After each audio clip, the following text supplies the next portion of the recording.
Hey gang, Kenny here, KP's Blackbox. Thanks so much for always watching and supporting the podcast.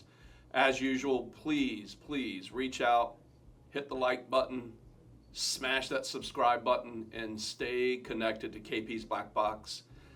Today was one of my probably top 10 podcasts of my personal favorite. A great friend of mine. I've known this guy going back 20 plus years. Our families vacationed together. We did some cool Bahamas trips together back when I had a boat. Man, let me tell you, Harold Underdown, retired Navy SEAL, and now one of the founding partners of Four Branches Bourbon. So I did an interview today with Harold to talk about Four Branches and that transition from his Navy career into civilian life and wanted to be a bourbon guy. And what I'm going to tell you is that you need to really watch this podcast all the way through, because at the very end, we did a taste test. And I'm not going to tell you what happened, but I'm going to tell you there's a little piece of paper here that Harold and I both signed. And you're just going to have to watch and see what happened in this podcast. Because I brought this up to Harold. It was on the fly, right? We were on the fly, Cody, who's behind the camera here. And we did a taste test, and I was like, look, if you're going to be the founder of a bourbon company, you better know your bourbon. Well, watch and see what happened. No trickery. I mean, it is what we pride ourselves on, unedited content. That this guy went for it, and it was pretty amazing. So Harold, thanks for joining us. Four Branches Bourbon, thank you guys. And I just made a big commitment to them for the next year. So if you're a vet, and even if you're not, and you want to support Four Branches, go check them out at your local ABC store. We'll see you on the other side. Thanks. And we're at the speed down to 2,500. Good point. Wherever you reduce speed to 180.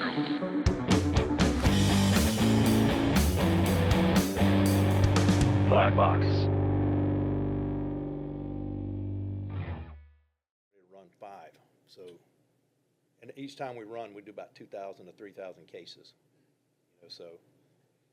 But that's a 4-grain, Kenny. Mash bill on that's about 65 corn, 15 rye, 10 malted barley, and 10 aged wheat.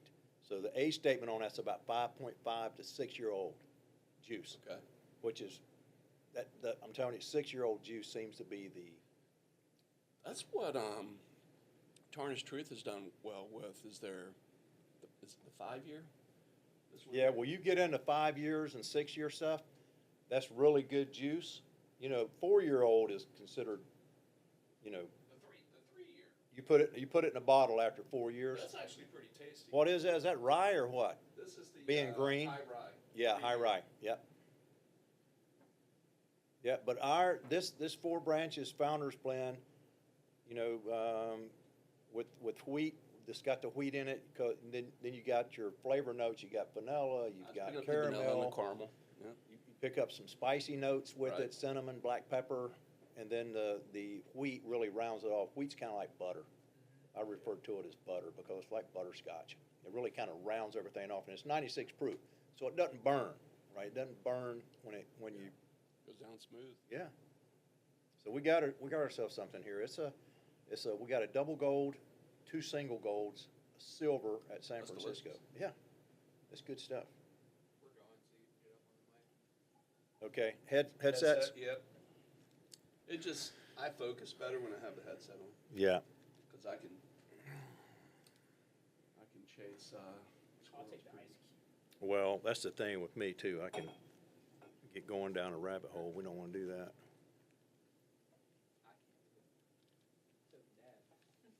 Yeah. We just did our How close do I need to be to this? personality profiles. Pretty good? Yeah. And on our personality profiles, I'm a high I, slight D, which means I can gab and talk and get lost in the conversation. So Yeah. What's funny is all of your advisors in the office scored high I. Well, Yeah, I'm the same way. I think I can get a little. Hey, Jake, why don't you guys come in here and we'll do our vet toast. So we got the Navy, the Army, and the Marine Corps in the room right now. Awesome. So we got 3 of the 4. Well, we can't Coast Guard. forget the Coast Guard I know. We've got to have the Coast Guard. and Space Force. You got any Space Force? Are you going to come out with a Space Force? Well, blend? we had a conversation with Space Force Commander, and he really likes the brand. He loves their story. So, who knows? We may have a barrel one day sent to space, but it's very hard, right? It's hard, when you put something on a spaceship, they kind of go through the line items. Wait a minute, bourbon? Wait a minute. Right. We can't fly that, right? Or, so they probably won't take that on board, but if That we would can be get nice. it, if we can just get a thimble, right, just a teeny little bit Right. in space. First one to space. Hey, huh? then we have but I think somebody's already done it, but Oh, that's really? rumor. Okay. That's scuttlebutt. So we'll see. We'll find out later. Well, we'll start today. Man, I'm excited to do this interview with you. Harold Underdown and I go back 20 years. Probably we were plus. trying to figure that out. Yeah. 1990s. Went to church together. Nothing like 2 good Baptists drinking. Well, Yep, so as long as there are not any Baptists out there watching, especially my mom. Oh, Lord. My mom calls this orange juice. orange. She doesn't call it bourbon. She says, Okay. "Well, how's the orange juice doing, honey?" And I go, "Doing good, Mom." Yeah. So Just keep it light. just right? keep Yeah. it. Yep, just keep it that way. Well, they say good Baptists don't drink in front of each other. Well, So. yeah, exactly. That's the truth. But we're gonna be right in the middle today, and we got Isaiah here off camera who just served 4 years, almost 5, with the 101st Airborne. Did a little time at RASP and Ranger Bat, and they beat the heck out of him and almost broke my youngest son. So Yeah. um, Airborne. Yeah. He's got a few tattoos. got a few tats. few tats on him. That like cost that. him his Marine Corps opportunity, by the way. Did 'Cause it? Their policy had changed when he tried to enlist. He wanted to go and do the SARC, Right.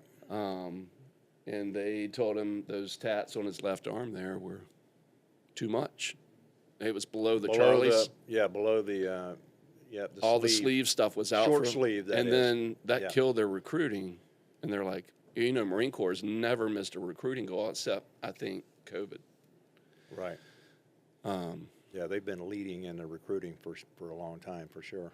And I'll tell a little story about that to kick things off in a few minutes. But, Harold, we always start our podcasts with, or we try to, saluting our vets, whether they're Gold Star or if they just served 4 years and, didn't get into Moved on. any shit. But Right. they served. Honorably. Honorably. Served honorably. We always like to throw a salute back. And when you popped up on my LinkedIn, I hadn't talked to you in 10 years, Yeah, maybe. a long time. Man, we've been on vacation together, and we've been to the Bahamas together, and you saved us from some pretty bad waves out there at one time. We got Yeah. a little crazy. So Took the boat all the way down the coast. Yeah. Right? From Virginia Beach all Virginia the way Beach, down to Pungo. Stuart, Florida. Stuart, and We then went we in, hung yep, a left. and then we watched the weather for about a day, and then we crossed over Yeah. to Bahamas. Wasn't that fun? That was awesome. Have you done that again with anybody? No. Well, I did take a smaller boat across with. We had a female captain, and Janet, who her and her husband purchased a boat in Florida, and both of them, her husband Sean, he's the CEO of Baker's Bay, Okay. the chief Yeah. operator, but he's over at Abacos, Bahamas. So they asked me, said, since I had captain's experience, they said, hey, would you want to get on the boat with Captain Lilly and Janet and bring the boat over? And this boat's about, I think it's a 28-foot World Cat. Man, And it's got that's not a big boat. And No, it's got 300, engines on the back, and we crossed over, but the weather was good, yeah, so we made it in about 7.5 hours. that's getting it. Yeah. It took us all day. You remember? I know. But 63 what were we nauticals. doing? Like 10 to 15 knots? 10 to 15 knots, yeah. Yeah. But that was a fun trip. I did that 3 times. And that trip with you, Anderson, Andy Clements, me, and then the girls. Dave Anderson, yeah. Yeah. Flew the Bowman, wives right? in. Dave Bowman. Oh, Dave Bowman, Remember, too. he was Yeah. a great team guy as well, right? Yeah. So you had 2 guys on there with great team experience. We had yourself, who was the captain, Dave, Yeah. who knows a lot about boats, Right. aviation and on the marine side. Yeah. But it was the cool thing was we all had duties. Yeah. You're either pulling KP or you're in the engine, or you had navigation or you were the captain. Right. And then we'd just switch up our duties. Yeah. So it was really fun. It went smoothly. You guys kind of joked me for the first 4 hours because you're like, hey, where's your navigational plan? And I had this new navigation system called Sea Ray Navigator. And I'm like, it's in there. And you're like, you taught me something. You were like, we're going to have a contingent and tertiary. And you were plot charting probably the first 3 days. Yeah. Oh, yeah. You and Dave Bowman. Just in case that thing, Craps of course, out. Electronics do that Right. sometimes, especially when you add salt water over the bow or whatever, Yeah. right? Or Yeah. or you just, it just happens. We got into So- Savannah, and the fuel filter went out, and Dave Bowman hopped down in the engine room, and Oh, yeah. Yeah, Dave Carry is that thing up. definitely a MacGyver. yeah, So talented guy. It was awesome. But all a bunch of vets. So, again, we always in our firm, our financial firm, about 70% of our client base is some veteran service or civil service supporting vets. So it's always been important to me, like in this thing that I do is fun, is podcasting, is to just pay tribute and honor to those who have served in whatever capacity. But, folks love to hear Navy SEAL stories. They love to hear jarhead stories. And so it ends up that I try to find some guys that have done some fun stuff and maybe not so fun stuff. But Capture some sea stories. yeah, Right, we call it in the Navy, but they really are, because it correlates to life, right? Right. I mean, anything that we do, all the training that we go through, which helps us to maintain our advantage on the battlefield. But sea stories is really good. I got a lot of them. yeah. But Well, we're going to try to get into a couple. And then, man, Oh, thank yeah. you so much for bringing 4 branches in today.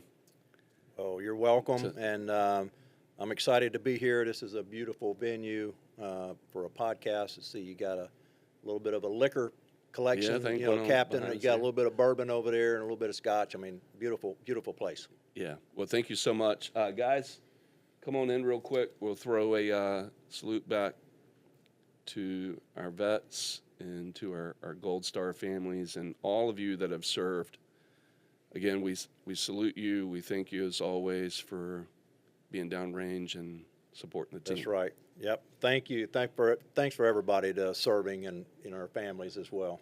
That's right. Thank you. Family's really important. Cheers. Yes, Cheers. they are. Cheers. Yeah, we build our careers on the shoulders of our families. Yeah.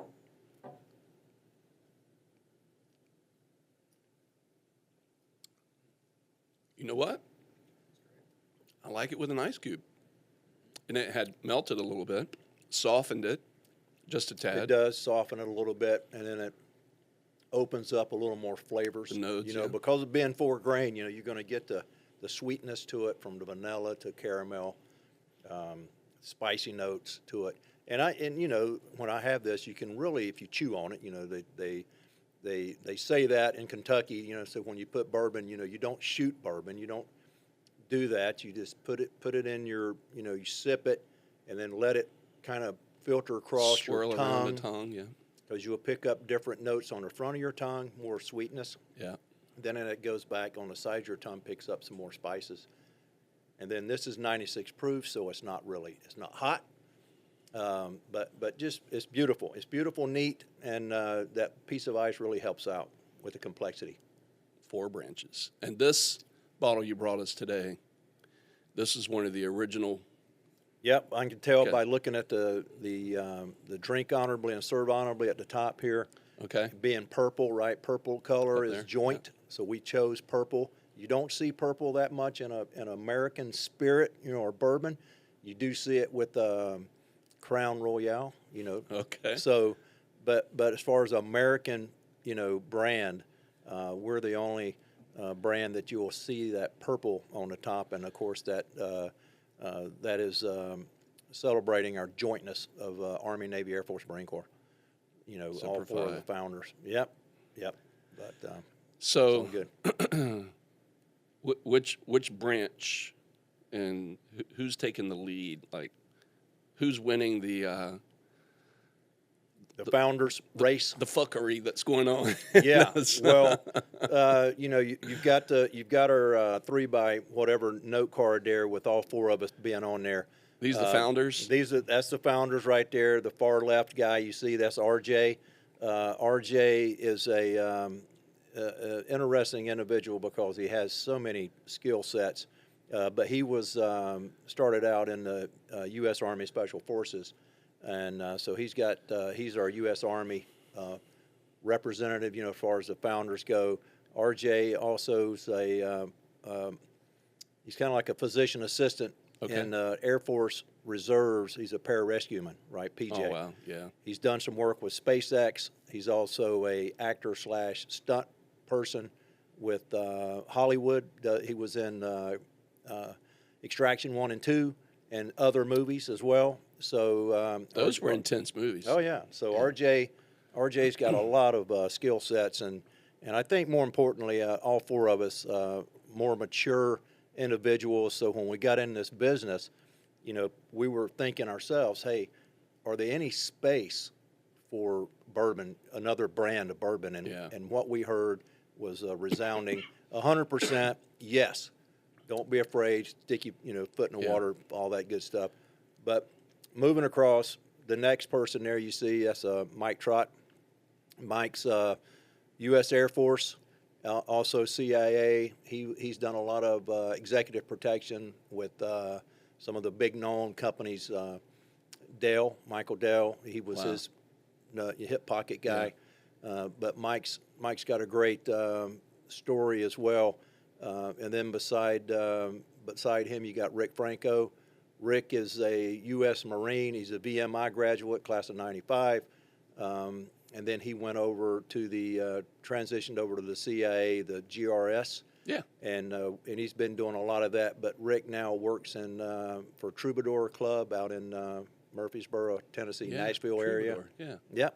And then myself there on the far right. Oh. I'm a retired SEAL Master Chief. I retired back in 2015. And we all got together, Mike, Rick, and I met down at Baker's Bay. Because the property, we all worked for Discovery Land at that point, right? Or I worked for Baker's Bay. They hired me to come down and help with the restoration after Hurricane Dorian back in 2019. Tore up. It tore it up. So, during my career, I had time in Haiti after the earthquake.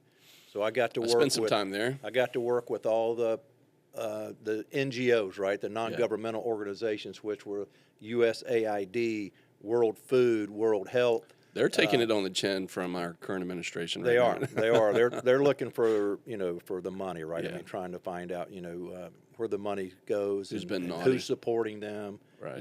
Who's not, or who's not pulling their equal share of funding. But no, that's the story of the 4 of us. It was Rick's idea, like I said, and he's a VMI. One of his classmates is VMI, Greg, who. Rick recruited over to the CIA after Greg finished his military time. He was an officer as well as a Marine Corps. And Greg was on his first mission out to wire, and he saved everybody's life, but unfortunately he was killed on the ambush. And so Rick had to go over and bring him back, repatriate his body back to his family. And Rick was driving home from work one day and said, hey, he said, a lot of ideas pop in your head. And he said, be careful to answer that because sometimes it can be a bad thing and sometimes it can be a good thing. But the idea he had was, hey, he wanted to purchase a barrel of bourbon.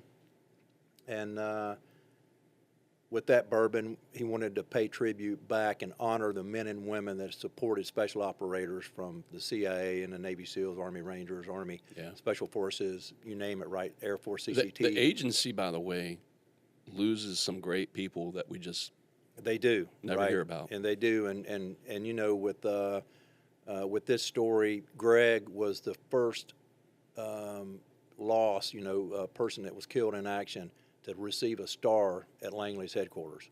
So that was Wow. a big deal, right? And there's been plenty more stars added to that.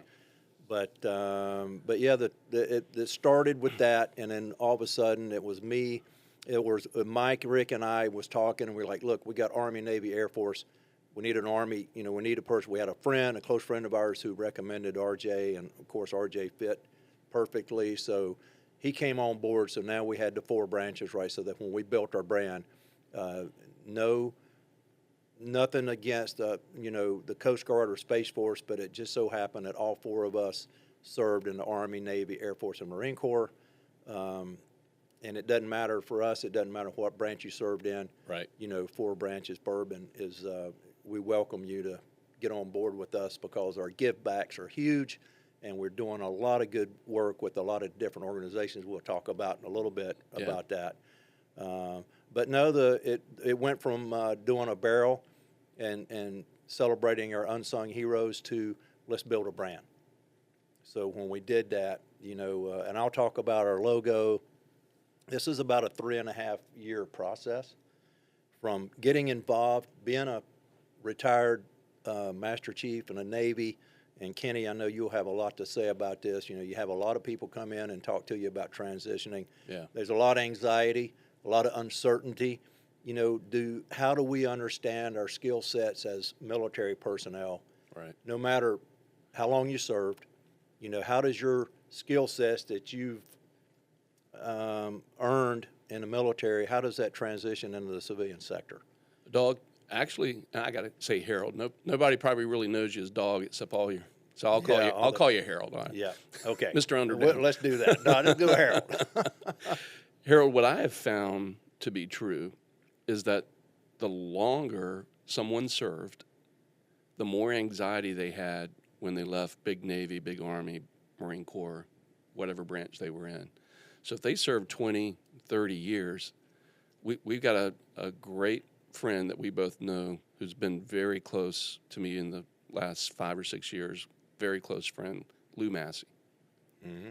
And Lou and I have talked about that. He did 34 years. And now he's doing some other of the Lord's work, we'll say. Yeah. And he's like, man, it's a little unnerving.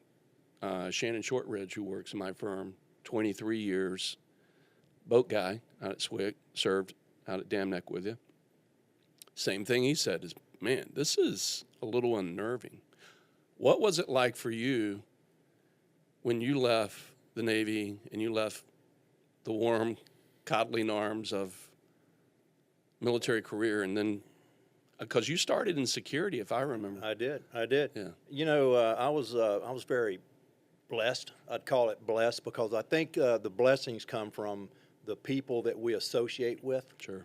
And at the time when I was transitioning, I had a trip up to, been doing a lot of work with the Navy SEAL Foundation. Navy SEAL Foundation is awesome. They have some serious donors, and they've got a lot of resources that they bring to bear. When we do transitions, we do that. But I was fortunate enough to, be with Britt Slabensky. I know Britt. Britt is a Medal of Honor guy, Navy SEAL Master Chief, awesome guy. Me and Britt went to New York, and our job for that, I think it was a weekend trip, was to go to some of our high-end donors that live in New York City to give them a plaque and to sit down with them and express our appreciation for their gift. So we did that. We went to Fox News. We sat down with the guy who who started Fox News. Right, he's passed now. Oh, the he was the one who started Fox News. Murdoch's. Yeah. So Rupert. We're sitting in the office, and we have the plaque with us, and we were presenting that to him. As we were going from location to location to location, we handed out about 5 of these plaques throughout New York City, and people lived in some beautiful high-rise, apartments. So we were doing that all day long. But during that walk, we had a person, Jack, who has been a super supporter of Navy SEAL Foundation and the Navy veterans who are retiring and transitioning. And Jack looked at me and said, "Hey, Harold, I want you to contact this person, Richard. He's down in Roswell, Georgia. He runs a huge security company, and they need your help." And I go, "What do you mean they need me? What do they need me to do?" And he goes, "Well, you had the conversation with him." So that started the anxiety thing for me, right? So I'm thinking, "Oh Lord, he's got me hooked up with the CEO. He wants me to call the CEO." So I told Jack, I said, "Hey Jack, who do you have other than the CEO that I can reach out to?" And he goes, "No, you reach out to Richard." So I ended up getting back to the beach, and I call Richard. I get his executive assistant, and we start talking. And she goes, "Hey, we have everything set up for you this Thursday. You fly into Atlanta. We got a car waiting on you. We're going to bring you to the office. You're going to go to dinner with Richard and going to discuss." And they give me a full, that next day I went to dinner with Richard. The next day they give me a full interview. And the whole time I was thinking, they're just doing this out of the goodness of their heart. They're going to kind of show me what it is to transition. But the whole time it was real. Wow. And I didn't understand that. I thought it was I thought this was a kind of a run-up, right? Yeah. Kind of a practice round. And that's what they kept saying. "We're going to show you what it's like to work in a corporate America. We're going to run you through the whole hiring process," right? From I sat down with the HR person. I sat down with the CFO, the COO, name it, CEO, blah, blah, blah. So I did that for a full day, and I'm getting ready to get in the car and go back to Atlanta airport. And, Jackie looked at me and said, hey, Mr. Harold, you got a phone call in the conference room." So I'm thinking, phone call with who, right? I'm thinking, with who? Yeah. I've already met the CEO, CFO, COO, all of these people in the C-suite. You thought Lisa was asking you to pick up a Well, I loaf of bread thought on my the way wife, home, I right? did think my wife, Lisa, was asking me to step aside and have a phone call. But who it was Chuck, who was the founder of U.S. Security Associates at the time, right? So I go into the conference room, sat down, we got the speaker there, and he says, "Harold, this is Chuck, good morning." And I go, "Good morning, sir." And he goes, "Well, hey," he said, "how did the day go?" And I said, it went great. I said, it's a great company. I liked everybody I sat down and talked to." And he goes, "You ready to go to work?" So when he said that, I went, uh-oh, this what I thought was a practice run has become real. Wow. So he says, "You ready to go to work?" He says, "We'd love to have you. We love your experience. We love your background. We want you to come in and be our security officer's right-hand man. We want you to be the, senior vice president of security force development," they called it, all these titles. And I went, "Hey, it sounds great to me." So the next weekend I flew up to New York City and met one of their other founders of the company, Randy, who came out of L.A., and they basically said, "Okay, we like what we see." They pushed the papers across the desk. So "This is the amount of money we'll pay. This is your bonus, blah, blah, blah. When can you go to work?" And I said, give me 2 weeks and I'll be there. So it happened that quick. And the whole background of this story was my network from my career, the people that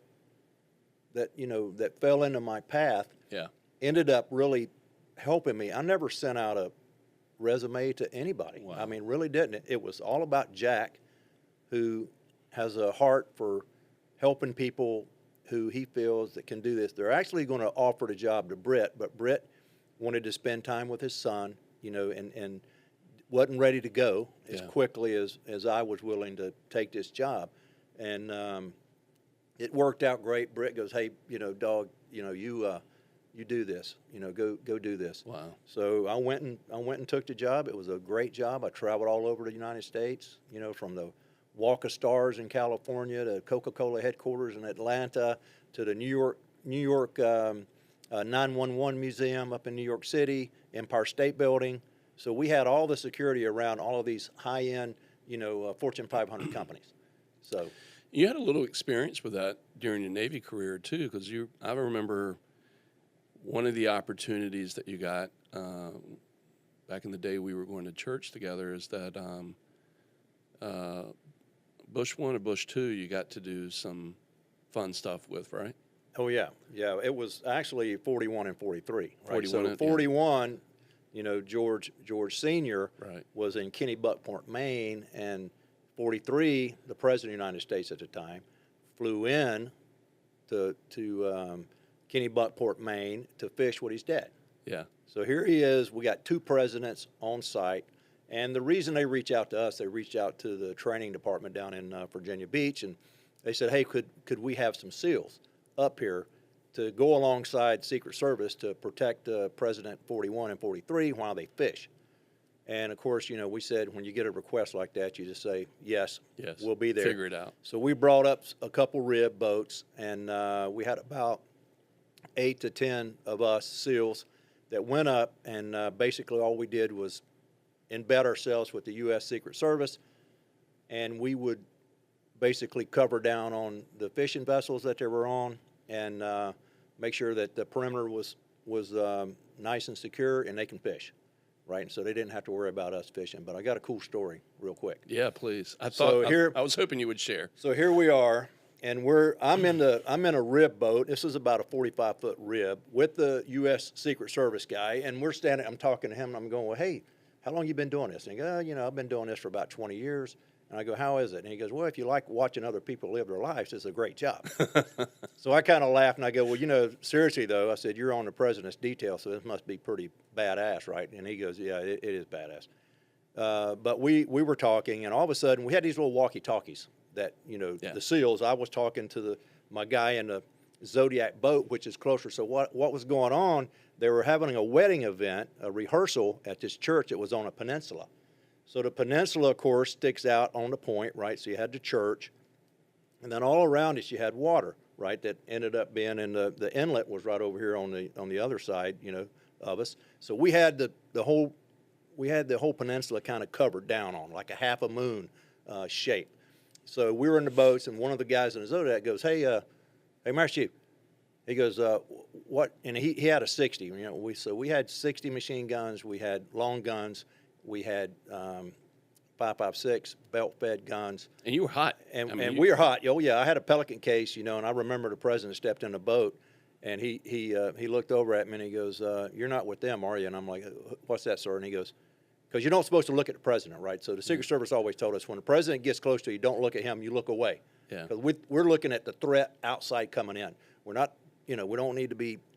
Right. Don't get enamored. We don't need to get shocked and all staring at the president and go, gee, I'm standing beside the president. You don't do that. You look outside. So I'm looking outside to get the tap on my shoulder. And I'm like, I kind of figured somebody, I said, what? So I didn't do anything, right? Kept looking outside the perimeter, looking at the horizon. All of a sudden, another tap on my shoulder. Said, hey, you're not with them, are you? And I'm like, well, not with them. So I turned around and looked. So it was 43. And I go, no, sir. And he goes, good. He said, I feel safe. He said, what are you doing? He said, what's in the box? And I looked down at Pelican case, right, at my feet, and I go, that's my fishing pole. And he goes, sure it is. So that was kind of funny, right? But getting back to the perimeter we had, we had some Zodiacs that was close to the rocks right there at the peninsula, covering down on the church. And I got a call from one of my guys in the boat. He goes, hey, Master Chief, he goes, what am I going to do if a go-fast boat breaks the perimeter and comes toward, like it's going to run the beach, right, and then come off the boat and maybe assault the church? And I looked at him and I go, smoke them. Point blank, just smoke it, right? You got a 60, shoot the engine off the boat or whatever you have to do, cut a hole in that thing and sink it like right now. So that kind of got out, right, because we're talking walkie-talkies. Of course, when the president moves, he's got this, the beast, the big black Cadillac. Right. And then he's got another car beside him, and that other car is a jammer.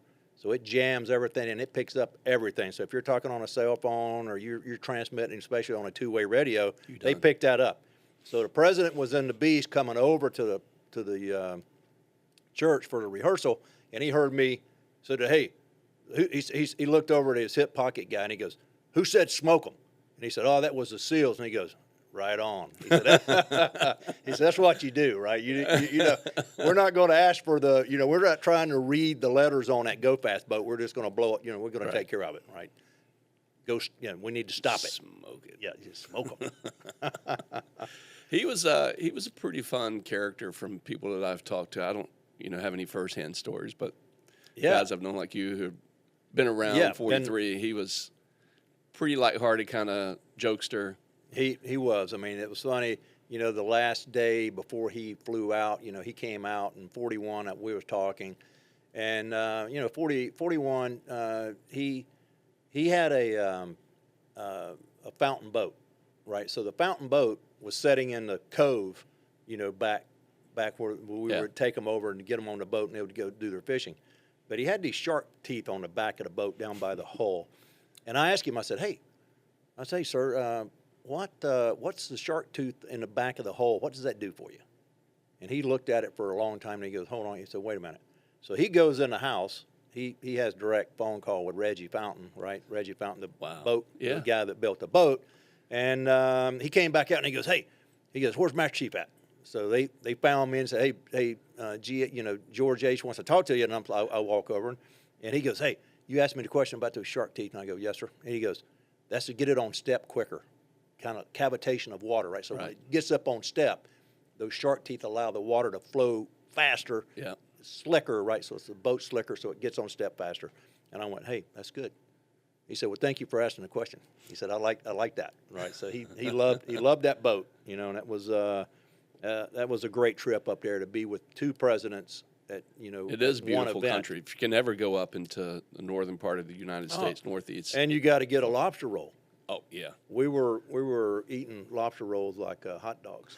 I mean, they're a little more expensive than a hot dog, but they're good. Yeah, they're really good. Hey, I want to get into Four Branches today, but I love these stories. I want to take you back to one in your military career that I remember. I'm not going to tell the story for you. I'm going to tell the Sunday school version of what you said to our class, and I may have it wrong, but you can feel free. Yeah, correct me. But global war on terrorism obviously has happened in the 2000s. You come out of Green, you get assigned to a team, and you come into Sunday school class and like, hey, it's my turn. And what you said to the class was you had prayed and asked God to give you the opportunity to use your skill set. You made it home safe. Mm-hmm. And what I distinctly remember, because I was that Marine and I was doing some fun stuff with Fast Company, and I always felt a little burdened that I'd missed out on, because I was in during a pretty peaceful time. The arena, right? Missing out on being in the arena. And then when I heard you come back and you said, hey, be careful what you pray for, that stuck with me to this day. I still remember that resonating. That I was like, and I saw you were different, right? Yeah. You had to see some brutal see shit. some crazy stuff. And I remember that story, Kenny, and it's great that you brought that up. But it kind of, you know, it kind of shows you, you know, don't be too eager to run into a gunfight or battle, because, you know, things happen in that space, and it haunts a lot of people, right? Mm-hmm. It haunts a lot of people, and we can talk about this a little bit later, but about what our ethos is as far as Four Branches Bourbon and being an alcohol and all of that stuff. But the story you're talking about, I've told that testimony about 4 or 5 times. Have you really? I did, and I actually told it in front of the Sunday school teachers, right? Mm. And this is a great point. I want to do 2 things here. Number one, I want to thank my wife, you know, Lisa, for giving me the opportunity to deploy and not have to have anything on my shoulders as far as worrying about the house. Lisa, I've always said, my wife has a skill. She grew up in Seattle, Washington, and Edmonds, Washington, and she had 2 brothers and an older sister. But the skill set she has is unbelievable. Let's put up a picture of Lisa, guys. Yeah. You like me, Harold, married up. I did, and you know, Lisa don't like me to talk about it a whole lot, but I'm sorry, Lisa. This was my idea. She was a Seahawk. I met Lisa in Guam. She's a Seahawk cheerleader back in '89 and '91. Seattle Seahawks. I believe. I don't want to mess those years up, but anyway, but she grew up with 2 brothers, and their brothers are, all of them are very handy construction-wise. There she is with one of the actors on Pirates of the Caribbean. But anyway, every time you get a chance to be on a microphone or a podcast or wherever you're talking about, we feel awkward when people talk about our careers or our accolades or our whatever. But for me, it's all about when I went downrange, Lisa had my back. I mean, she dropped me off at the gate, and I volunteered for this, and I'll tell this story real quick. But Lisa, when she dropped me off at the front gate there, and I was getting ready to go load out and get on an airplane and go over to Afghanistan, but she basically looked at me. She said, "Honey, I'm proud of you." And I'm like, "What do you mean?" She goes, "I'm proud of you." She says, "You've been doing this a long, long time. You've been at this command for a long time, and you're getting an opportunity to do what you trained to do." Wow. So I walked away from that, almost tears in my eyes, but I walked away from that. But the weight came off my shoulders of having to worry about anything at home. All I focused on was doing our mission. Yeah. And our mission was to seek out bin Laden and take care of business, right? So TCB, right? Taking care of business. So I left that night, got on the aircraft and flew over. But before this opportunity came to be, I was standing in gold. I was a gold team guy, and I'm standing in gold team, and a red team guy came up and said, "Hey, dog, we need a corpsman to go to Afghanistan." They were getting ready to punch out to go to Afghanistan. And I'm like, I said, I'll go. I'm ready to rock and roll. But the issue was I had orders. I had orders already to go to the training department over at Little Creek. So I already had orders. So basically I was kind of like in ice, right? I mean, I'm kind of frozen. And that's what the Master Chief told us. So red team went up and talked to the Master Chief. The Master Chief says, "No, dog, you're not going anywhere. You're a senior chief, E8. I don't need an E8 to go do an E5 job. So you're staying here. You're executing your orders, and you're going over to be an instructor." And he says, "They need you over there. They need seasoned guys here at this command to go over there and be an instructor and just do your job." So when he said that in front of the red officer, I'm like, done deal. But that night I went home, and I as I was going to sleep, I prayed, and I said, "God, just help me with this.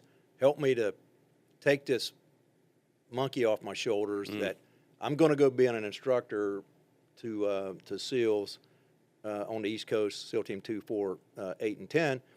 And, even though I don't have combat experience, give me the ability to be a great instructor and to cross over those training, all of the training that I've had in my whole career." And I was probably 33, 34 at the time.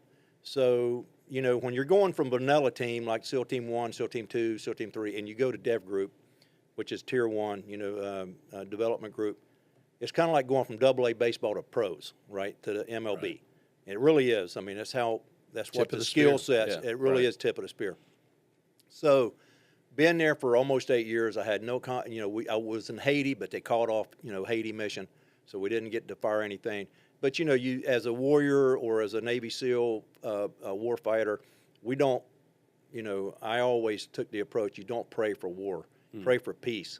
And if war happens, we're trained and we're ready to go. Go do it. So you always be ready for training site. So anyway, so I prayed a prayer. God, help me to take this monkey off my back so I can go over to TRADET and be a good instructor. Yeah. Without being in the arena, I want to be a good instructor. So I did that. So next day I go to work. I'm in my cage. One of the red team guys comes back and he says, "Dog, your bag's packed." And I went, "Sir, my bags are always packed." No longer did he say that. As soon as that happened, Master Chief walks down in my locker and says, "Is your bags packed?" I go, "Master Chief, my bags are always packed." He goes, "Good." He said, "You're leaving with those guys Friday." Wow. So this was like a Monday morning or Tuesday morning. And he says, "You're leaving in a couple of days." So he says, "Go over there." And he says, you got a chief already.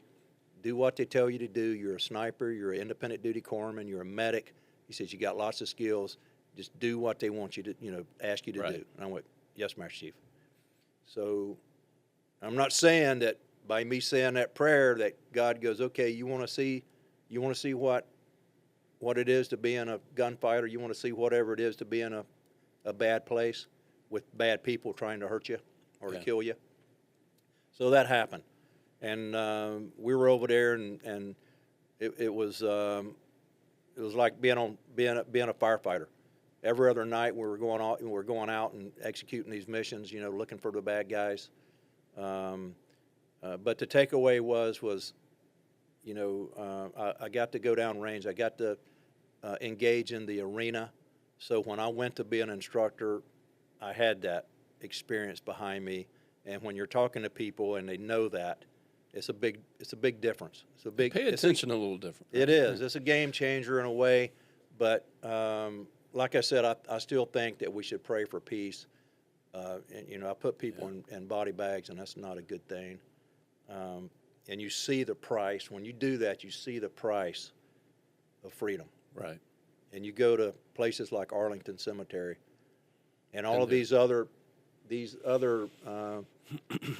resting places around our great country that you see soldiers and men and women that have been laid to rest because they put their life in line. Just like when they were at Baltimore, at Fort McHenry with the flag flying, they wrote the Star Spangled Banner. A lot of people died to hold that flag up during that bombardment that night. I always think that if I've been to 2 Arlington funerals, and there's nothing that's more sobering, but also make you so proud to be an American, and the honor of putting a fellow warrior to rest it's amazing. I don't have words for it. Yeah, like I said earlier, it shows you. I mean, it really reiterates the price for freedom. Yeah, and we should never, we never forget that.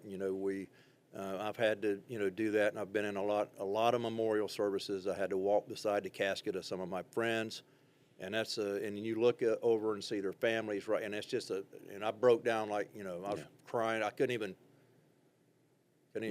pay attention to where I was walking, really. But that's the kind of thing that really flushes through you, and you feel that, and you feel a little bit of that, why did I make it? Why did I come home? And a couple of my best friends didn't. Dude, it was what I needed to hear 20-some years ago when you said that. Yeah, because I was I think I was still in the reserves then.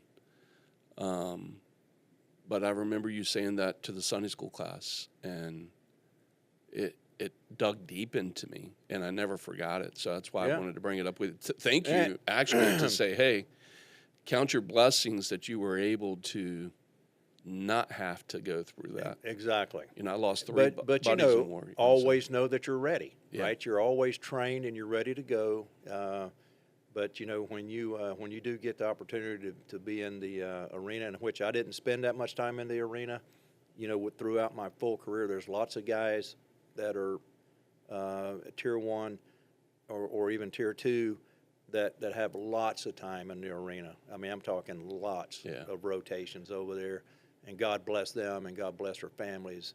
And the thing about it is, Kenny, when you come back from something like that, you really have to, from a person's standpoint, you have to turn the page. Right.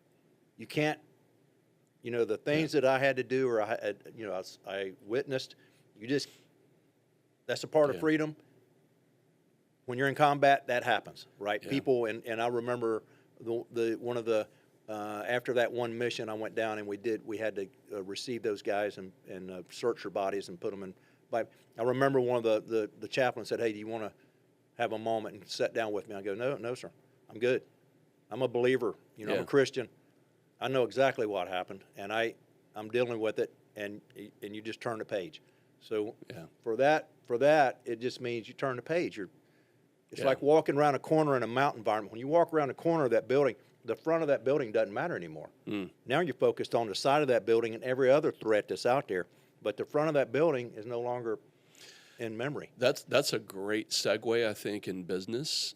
That when bad things happen in business, and folks out there have heard my podcast, I've told my story, and being at the top of my game and having a great financial firm, having burnout, but not having a mentor to know how to deal with burnout, and then actually crashing and burning, losing a business, losing friendships because of that.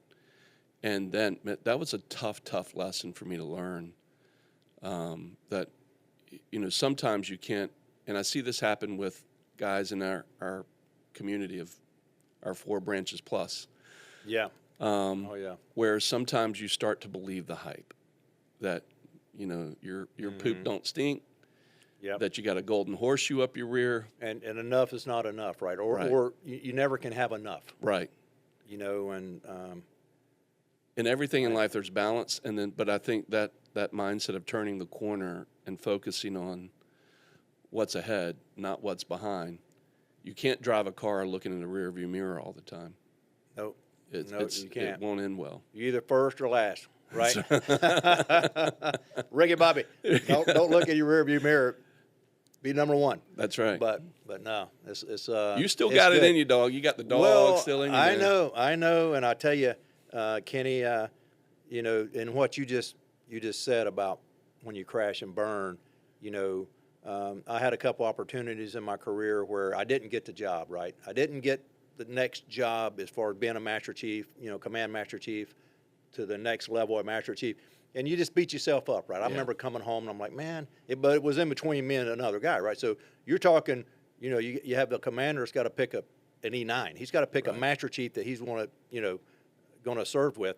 And I come up on the short end of that, and I really did beat myself up. But I said, you know what? I said, the measure of a man, you know, you got to stand up and get your head up. And hey, it's just I'm a master chief, right? I'm a master chief. I have my own parking space. I've got great influence, being a mentor, taking care of younger SEALs. So why am I being all, you know, disappointed and not being selected? Of course, you want to be the top guy, right? You want to be the top guy. But then that's when I said to myself, I was sitting on my back porch and I go, when's enough enough? Yeah. And for me, I was blessed. I had a great career. I transitioned really well. And a lot of guys don't do that. They don't transition. No, well. they don't. They don't, and because they don't understand. They don't understand the So let's bring that to business. 4 branches.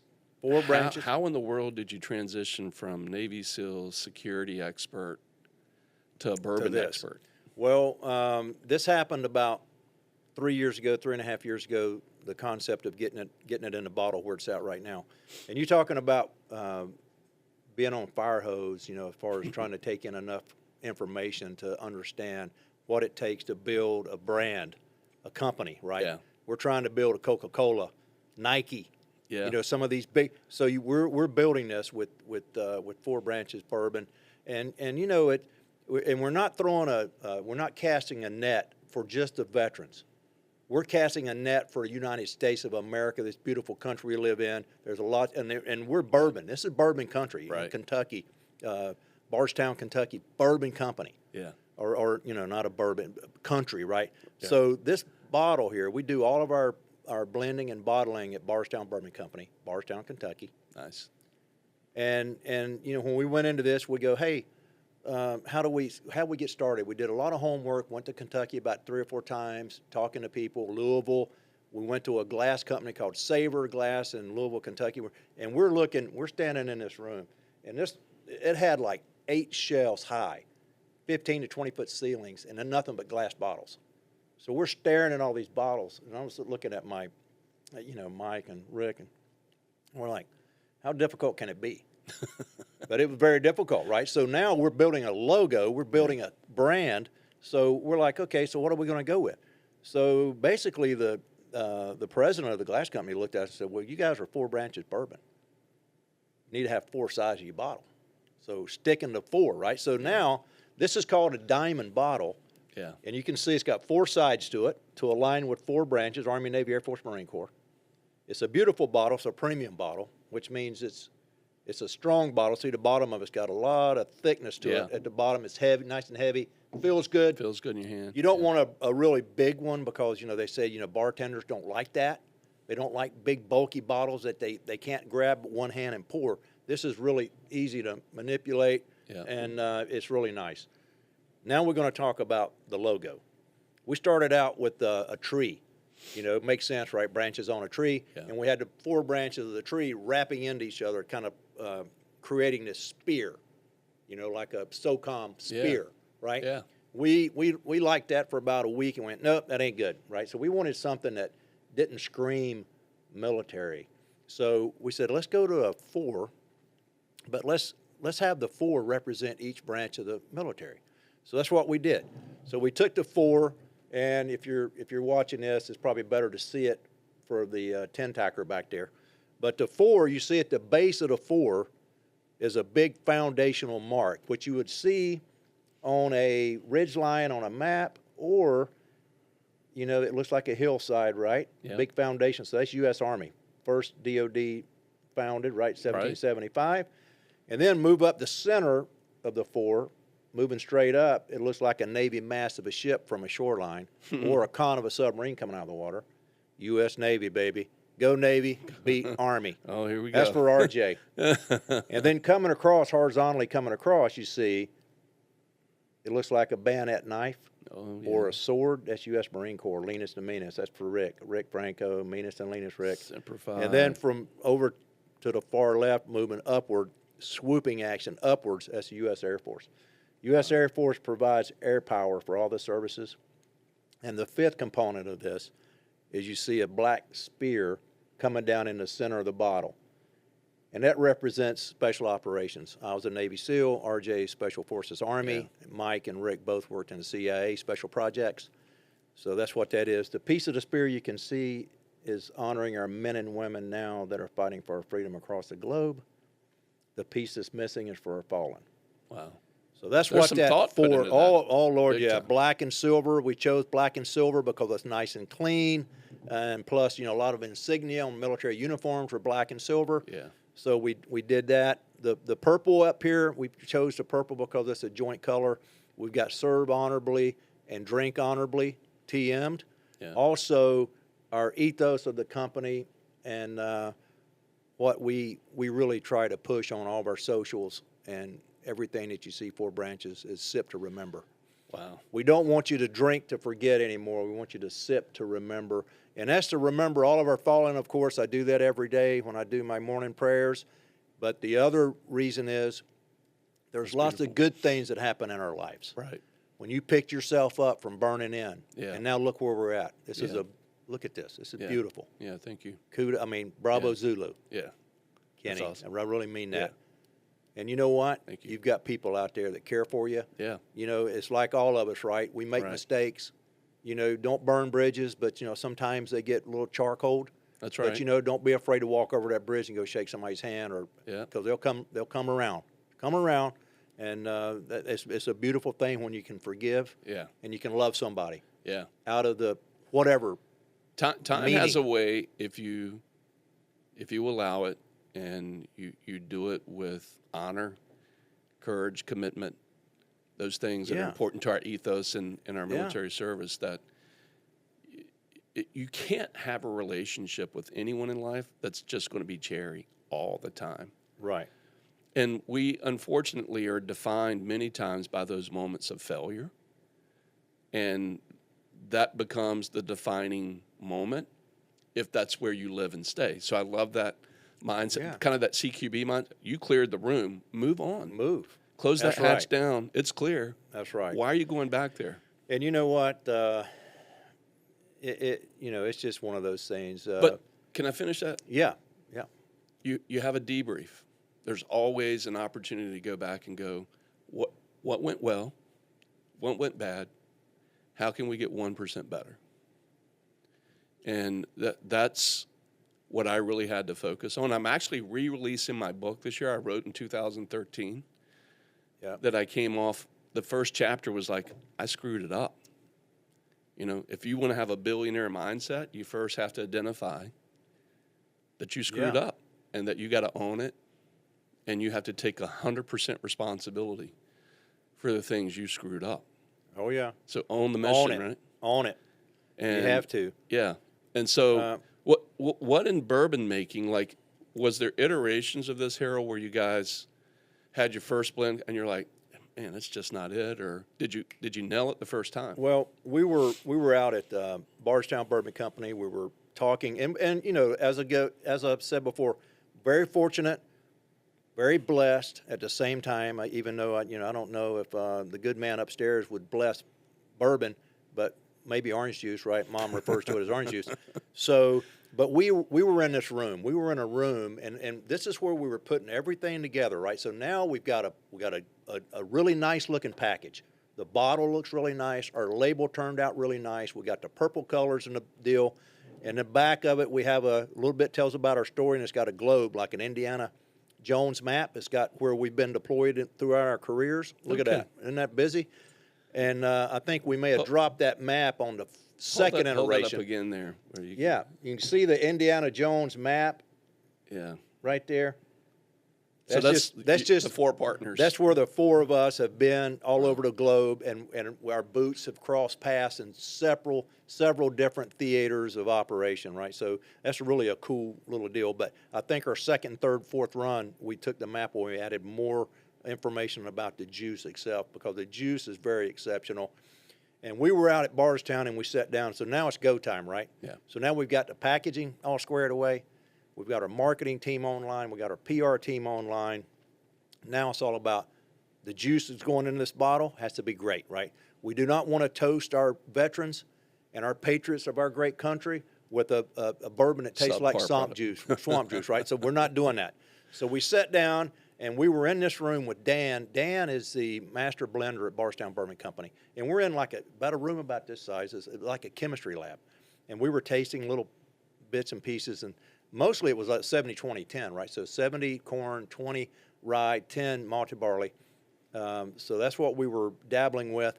And then Steve Nally walks in the room. Steve's the master distiller at Bardstown Bourbon Company now, presently. Steve's got about 45 years in the bourbon making business. He was a master distiller at Maker's Mark for over 30 years. So Steve walks in and we're like, "Ooh, what's he?" And he wanted to come in. He said, "Hey, I heard 4 veterans were here starting a brand. I just wanted to come up and shake hands with you and meet you and say hello." That's cool. And we figured, okay, he'll shake hands and leave, right? So he shook hands with me. He stood there and he goes, let's make some bourbon. So as we were tasting some stuff, he goes, "Well, hey guys, since you guys are 4 branches, why don't you use 4 grains? Let's add some wheat to this." So we're like looking at him going, "Hey, he's the master, right? He's the subject matter expert of making bourbon. So sounded good to me, right? I mean, 4 grains, 4 branches, 4 sides for a bottle, everything's 4. We're like, let's do it." So he jumps in. We put 5% wheat into the other 70-20-10, and we drink it about 5%. It turned out really good. Kind of smooths it off. And then he goes, "Okay, let's go 10% on the wheat." So then he brings in the 10%, but the wheat barrels were a little bit older than the actual 70-20-10 barrels, or 21 rye. 21 rye was 4-year-old plus. The wheated barrels we brought in to blend it, to mix that, was about 6 to 7 years old. So then it started really becoming that butterscotch, really rounding that flavor tone off. And we're like, we're there. Now we got to come up with what's our proof. The proof on it is the alcohol, of course, the alcohol proof. And then we went from 80% to 120. So we went 80%, that's not a whole lot. And we got to 95, and when we chose 96 because in the military you get a 96-hour liberty, right, 4-day weekend. We love the 4-day weekends out there. And so we went with 96 proof, and it's beautiful. The 4-grain taste is beautiful. The age statement on it's great, 5.5 to 6 years. And like I was saying, Kenny, this is OG, this is original, this is for our first 3,000 cases, which we're done. This bottle is going to be obsolete here very soon. So that's going to go away. Then we got the other bottles, or our second, third, and fourth run. And the challenge to that is every time we go back to Bardstown to bottle, we're bottling 2,000 to 3,000 cases at a time to replenish our sales in the field. And we're in 7 states. We're in Tennessee, Kentucky, Arizona, Florida, Virginia, D.C., and Maryland. Wow. And we sell DTC, direct-to-consumer, through D.C. It comes out of D.C., Rack House. It's 39 states. Wow. But unfortunately for us, being in Virginia, we can't order it online. They don't allow it. But we've got 205 stores that has it, plus the NEX. Oceana, Air Station, and Norfolk Naval Station has it. And you went over this morning and actually supported the local ABC and just. I did. I went over yesterday actually at Hilltop and met one of my favorite managers, Kim, and I said, "Hey Kim, I'm getting ready to buy a couple, bottles of my own, own brand bourbon." She always likes that. And but no, it was quite the journey. we've been very fortunate, very blessed to work with some incredible people in the industry, and I'm still kind of in awe of the transparency that the bourbon, brands and everybody out there in the business has. They're really transparent. They're not trying to stab you in the back. That's awesome. It seems like a community that really tries to support each other. We do. I mean, Because there's a lot of choices on the shelf, right? yes, yes, you can really get sideways. Yeah. And with us, it's all about, hey, it's great, but Hey, at the end of the podcast today, I want to test because I am super impressed with your knowledge and the knowledge of your brand. of the four so branches. we're going to do a taste test with you today. Oh before you- yeah, we'll do a blind. We'll do Yeah. a blind test. We'll record it. But we'll but put it up. That's right. But I'll make sure that I pick 4 branches of bourbon. But no. But blind test is a blind test. But the good thing is that we've got a double gold. We got one Okay. double gold, All right. two other golds. All right, educate us on that. So double gold. Double gold is basically the top, right, that you can get at any spirits competition, right? Okay. We got a gold in the SIP Awards, which is a consumer-based deal. good. Because people taste it, they don't know who you are, right? And it's a blind test. So they chose 4 branches bourbon, and there's a lot of nominations for that, right? I mean, a lot of people. I just had an idea. Yeah. You passed the taste test, the blind taste test. Here's a promise I'm going to make to you. Now, I think my sister and my brother watch our show, so we got a big audience. And We're actually growing. We're growing. It's great. Yeah. God's blessing. And I do this for fun. Outside on those other walls is what we're very serious about, but this is for fun. And I try to honor our vets who are gone onto entrepreneurship. So when you and I hit each other on LinkedIn, I was like, man, I got to get Harold in here. What a great story. And you're a great human being. Yeah. Tell the story. Tell the story. I appreciate that. So here's what I'm going to do for you guys. You passed the taste test. I don't need no advertising, none of that BS. We're only going to drink 4 branches at our toast and our podcast Yep. for the next year, and I'm going to keep the sign up. And you'll have the veteran sign, or whoever Whoever comes in here they're to going to serve. serve. They're going to sign. That's right. That's going to be beautiful. So that's going to be my tribute back to you. Yeah. Tell your partners that's for you. I like But that. But you got to win. I like that. Well, as I was looking across the table, you guys may not have seen this, but Kenny looked at me and went, when you passed the test, the blind taste test, we'll support you. I'm like, neat. I like that. No, he didn't do that. He didn't give me the wink. But I don't think I'm going to have any problems passing the test. I don't think. I mean, we've got a very distinct blend of stuff over here. Yeah. I'm going to let you pick what goes out. How many we're going to do? 4. 3, 4? Okay, Four. 4 branches, baby. Right. 4. I love it. So, Jake, Well- Cody, we're going to do well- this at the end. We need to record it. We need to have the camera where we can see here. I promise everybody out there, we're going to make Harold do it for real. If he doesn't pass, we're not posting it. There you about go. I like that. That's good. Then you know you got to go back and work, right? I gotta do some work. This is I like gotta worse do than some work. Green Team right Well, now. how long? Well, we've been doing pretty. What's Yeah. our time? How's our time looking? We just go until you're tired. Yeah. You got to Yeah. go pee or anything? No, You good? no. I'm good. So you're in how many states now? We're in 7 states: Tennessee, Kentucky, Arizona. Because we're in Arizona because Mike Trott lives in Arizona, right? So you got a Got it. founder that lives there. Right. Rick Franco, the Marine Corps, he's in Murfreesboro, Tennessee. So we got to be in Tennessee.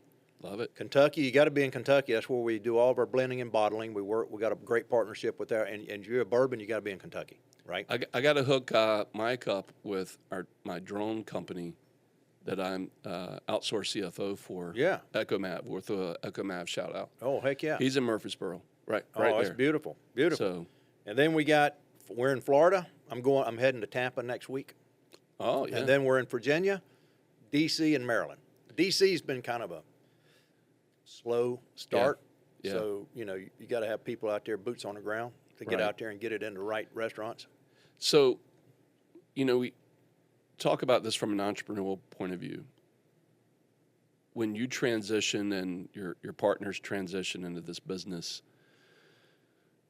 you turn that corner, you don't have any sales, you've got an idea, you've got a brand. How scary was that? What'd you tell Lisa? Well, that's the thing, because Lisa was like, I'm not sure being in the bourbon business is the right thing for you. Of course, I didn't have any big issues with drinking. I mean, I've definitely slowed down since I've gotten a little older, but sometimes I do have too much, and but I'm through that. And then what I do now is I sip to remember. I like the 224 rule. I have 2 glasses in 24 hours. I like If you that. exceed that, with this, especially the 96, if you exceed that, then you're gonna be sitting in a corner sucking your thumb somewhere. Your liver's like, You don't hey. want to do that. So I do the 224. That's glasses. great to hear, Harold, from a guy who's in the business telling people to be responsible. In the business, we want you to drink honorably, which means not to replace drink responsibly, but drink honorably just raises the bar on that.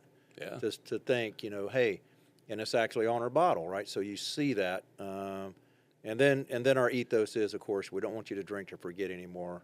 There's way too many stories out there that ended in tragedy. Right. We want you to sip to remember, and remember our fallen, but also, remember the good things in life. I mean, we all have blessings that we need to really appreciate. Yeah. And as we move forward, right? Yeah. Well, after my business failure and capitulation there and having to stand up and dust myself off again, one of the opportunities I got 2 years later by an institution who had come alongside of me and helped me grow my business back in financial services again, which I should have never left my first love, right? That's a lesson learned. Yep. But I got an opportunity to spend a week with a guy named Tony Robbins. Oh. In San Francisco, a week with Wow. Tony. And it was me and 50 other guys. And the institution put up all the money for that, which was about $50,000 a head. Yeah. Tony kills it. Yeah. But he's worth every dime because he'll really help you dig into what's your head trash. What's going on between the years. What's that gray matter? Yeah. And, in business, you got to be willing to take some punishment, take some hits, have some failures, and you got to get up and move on from them. And marketing, a lot of times, you can make bad marketing decisions that don't work out. Has there been a failure yet where you guys have been like, oh, crap, anything you want to share that you'd go, here's a lesson learned, here's how we pivoted? Well, I believe one of the hard things is try to figure out where do you spend your money and how do you gauge or measure the ROI on that, right? Return on investment. Very hard, right? We paid $20,000 for I think it was a podcast with some person, right? We didn't see any blips. We didn't see any upticks in sales. Yeah. $20,000. Jeez. So, when you spend I'm $20,000. a lot cheaper than that, Harold, So, by the way. well, hey, I like it. But as we did that, though, that caused us to withdraw. We backed away. We're like, hey, the only money we're going to spend is in our markets, our 7 markets that we're in, paying for tastings. They call it liquid to lips, right? So when you go to your package store, your liquor store, you'll see people standing in there at a table, and they've got your logo out. And I do it all the time. You have all your spread out there, and people walk through the doors. People are about, you only have about 5% of the people walk through a liquor door that's even interested in bourbon. Yeah. If they are, they'll walk straight over to the table. I can taste them. I can tell them the story. The convert. You can see the conversion right there because they bought the bottle or they get 2 bottles. They want me to sign one, and they want to take a clean one because they're going to drink that. So that goes away.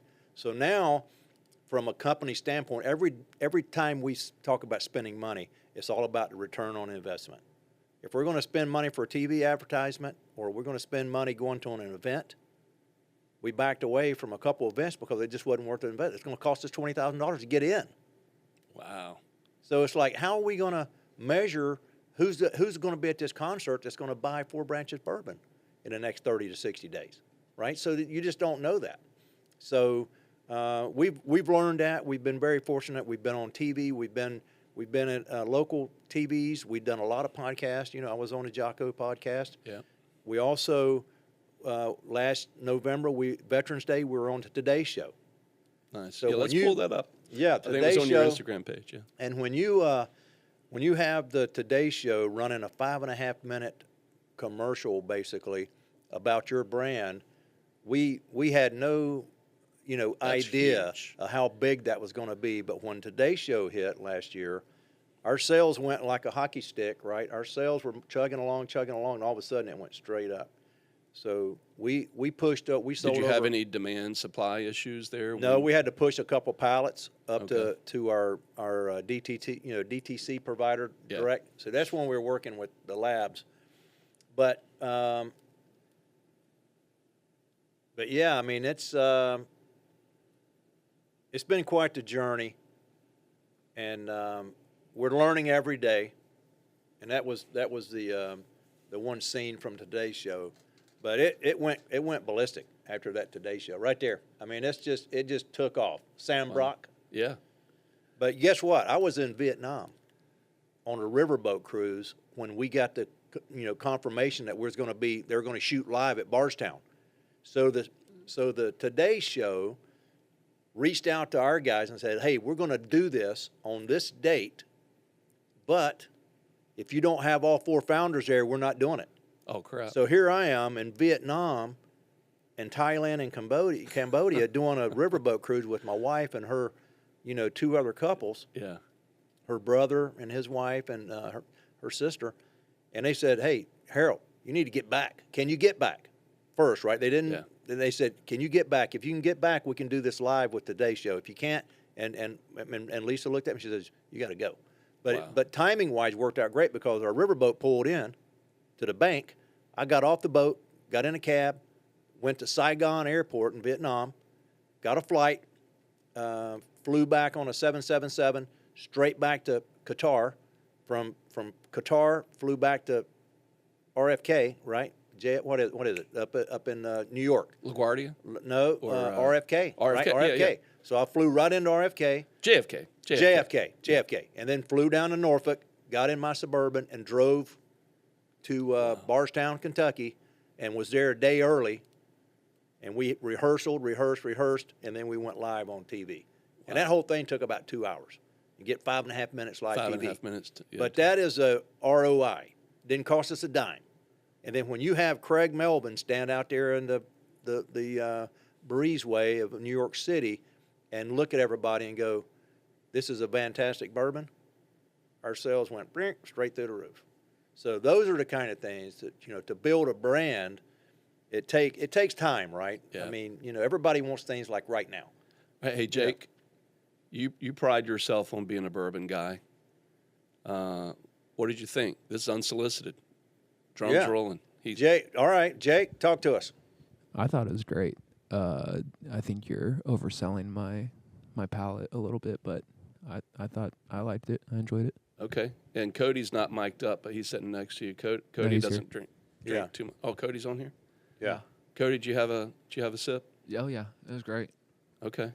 What did you pick up? What kind of flavor notes did you pick up? As he was talking about it, definitely felt that spice like going around like my Yeah. drums a little bit. I got the caramel right on Yeah. the front side, Yeah.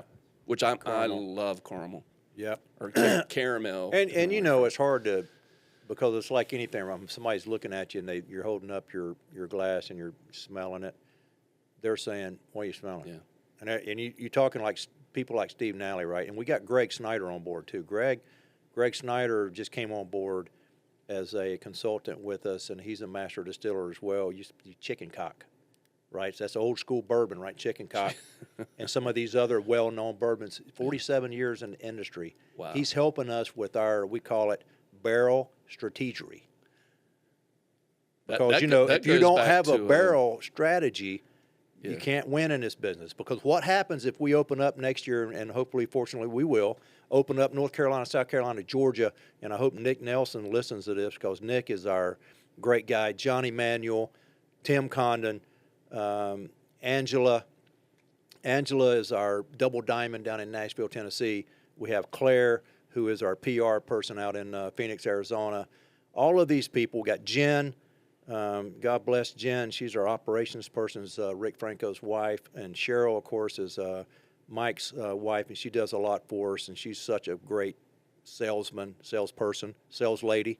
She's beautiful. But all the people we have in our dugouts is unbelievable. That's And they're willing to work, right? And I don't get a paycheck, right? I don't get a paycheck right now. Rick doesn't get a paycheck. We pay Mike minimum wage. Jen, the same thing. Angela Evans, Double Diamond, she does a great job for us. She's been with us from the day one, building our marketing piece, right? How our logo looks, how all these meta ads happen, and all the stuff. Claire gets us in front of Today's Show, gets us in front of these opportunities. Gets the producer calling you and it's making just that happen. we That's right awesome. now we've done a full screening of the Kelly Clarkson show, so we're standing by for that. That's in New York, right? So if that happens, we'll get a phone call, and it'll probably be within a week. They say, "Hey, can you guys be in New York City?" Sure. Yeah. We can be there, right? Let me check. That's an Yes. afternoon show, right? So Right. we'll pick up a lot more viewers during that afternoon show. I've been on the Hampton Road show here locally, Wavy 10. Yeah. I talk with Debbie all the time. Debbie is a Wavy 10 person, and she wants us to get involved with this Vietnam thing. But, it's the same thing, right? It's how much, the money Your bandwidth. spend, right? What we can do with that, Yeah. right? Advertising But- can hit your burn rate pretty quickly, and it can be painful because if it's not generating the sales, you're not replacing the spend. And then everything you do is kind of like a trial basis, right? We're in the NEX, right? Navy Exchange stores. They put us in their top 5 stores, which were Norfolk Naval Station, #1, Oceana, Bethesda, Jacksonville, Pensacola. Those are the top five selling stores as far as bourbon concerned. Yeah. We went in there. They did 10 cases per store. We smoked it. We sold them out. Wow. So that's what they wanted to see, right? Can you create pull through, and can you create velocity? They call it when it starts moving off the shelves. Yeah. So we sold it. We sold it out, right? And this is not a cheap bourbon. We can't afford to sell it cheap because it's 4 plus 6, 7-year-old barrels. Right. And the first run we did, we was paying close to $4,000 for a barrel. Jeez. So do the math on that. Right. But now the COGS are coming down, right? COGS, cost of goods, are coming down. So now we can afford, if those COGS come down, and our leading up to our next runs, we're going to try to get that price down as much as we can for the consumer. So none of this is going international yet, so we don't have to worry We're about getting it. ready to go international with AFES. Okay. AFES is Air Force, Army, So you avoid- exchange system. You avoid tariffs then, right? Well, I hope so. I hope we can. I think that's Yeah. supposed to be one of the I think so too. outs. But we're going into Germany, UK, and some of the other Spain, some of the other bases over there, right? The Army AP Yeah. stores. Same as Pacific, where they're putting us in some other Pacific stores as well, East Asia. So that's good because we can really say, hey, Yeah. we're international now. But Well, let's do this. We'll keep talking for a few minutes, but you guys find me, if you can, please, a box or something that we can hide some liquor bottles behind. in. Yep. And I'll let you guys pour. And let's get some fresh glasses for Mr. Underdown. And we're going to put him to the taste test and see what happens.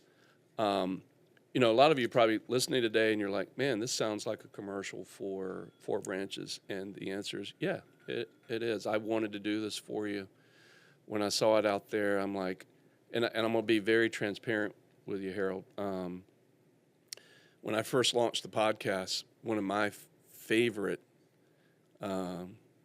spirits to throw back is I like Johnny Walker Blue Label. I like the PD. Oh yeah, that's a beautiful. Yeah. And so I'd set it on the Little- table, and I was like, hey, Johnny Walker, I'm just putting this, out here free for you guys. Blue Label. Never heard a word. And so they just got replaced today. If you can pass the taste Pass test. the test, baby. It'll be Four Branches bourbon Four- up in every- the house. Nothing but. Up sitting in the right here. house. Salute I like to that. my brother. I like that. So, Four Branch? Yeah, we're going to, yeah, of course. Yeah. So 4 branches and 3 others. Yep. Oh, you're going to, you're going to pour it. Don't mix that And- up. Yeah. Don't do that. So Harold and I don't know if Cody, are you still on the machine back there? Harold and I were talking about an event that we're doing May 10th here in Virginia Beach.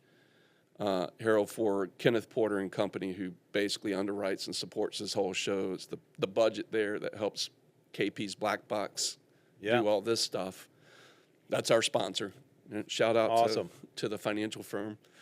But we always try to do about 3 or 4 client events a year. And so we're doing a Bears and Bulls barbecue May 10th. We'd love to have you guys out there. We'd love to have you bring some Four Branches bourbon out. And we about 70% of our client base is military, so I'm sure they'd love to do a little taste test.